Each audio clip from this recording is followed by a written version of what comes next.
আসসালামু আলাইকুম। সকলকে স্বাগতম সাত এগ্রো মিডিয়া ইউটিউব চ্যানেলে। ভাইরা আমার,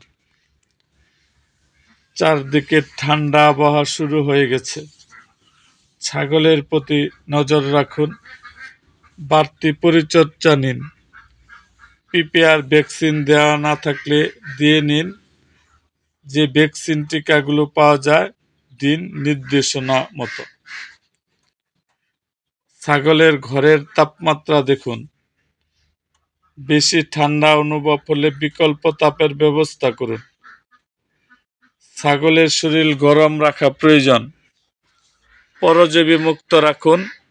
সুষম খাদ্যের যোগান নিশ্চিত করুন। চালে টিন দেওয়া থাকলে গভীর রাতে টিন ঘেমে ছাগলের গায়ে পানি পড়ছে কিনা সেদিকে লক্ষ্য রাখুন।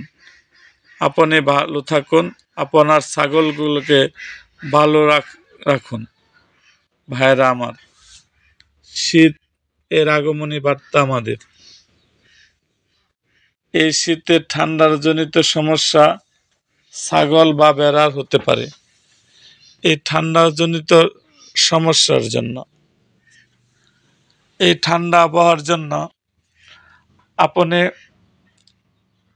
শীত আসার আগেই ব্যবস্থা নিতে হবে। যেমন অনেকের ফার্ম এরকম আছে ছাগল বেড়ার, তারা শুধু নেট দিয়ে তারা রেখে দিয়েছে। এখন যে ভাই, এই যে শীতের আগমনী বার্তায় আপনার যে ওই ফার্মের যদি শুধু নেট থাকে তাহলে ঠান্ডা লাগবে।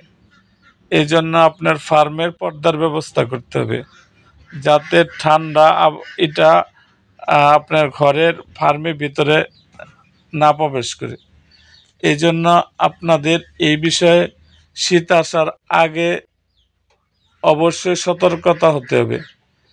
এই জন্য আপনারা আপনাদের ফার্মকে শীতমুক্ত রাখতে ব্যবস্থা গ্রহণ করুন। সো আজ এই পর্যন্তই, দেখা হবে অন্য কোনো ভিডিওতে। তার আগে যারা সোয়াদ এগ্রো মিডিয়া ইউটিউব চ্যানেলটিকে সাবস্ক্রাইব করেন নাই, তারা অবশ্যই সোয়াদ এগ্রো মিডিয়া ইউটিউব চ্যানেলটিকে সাবস্ক্রাইব করুন এবং পাশে থাকা বেল আইকনটি বাজিয়ে দিন।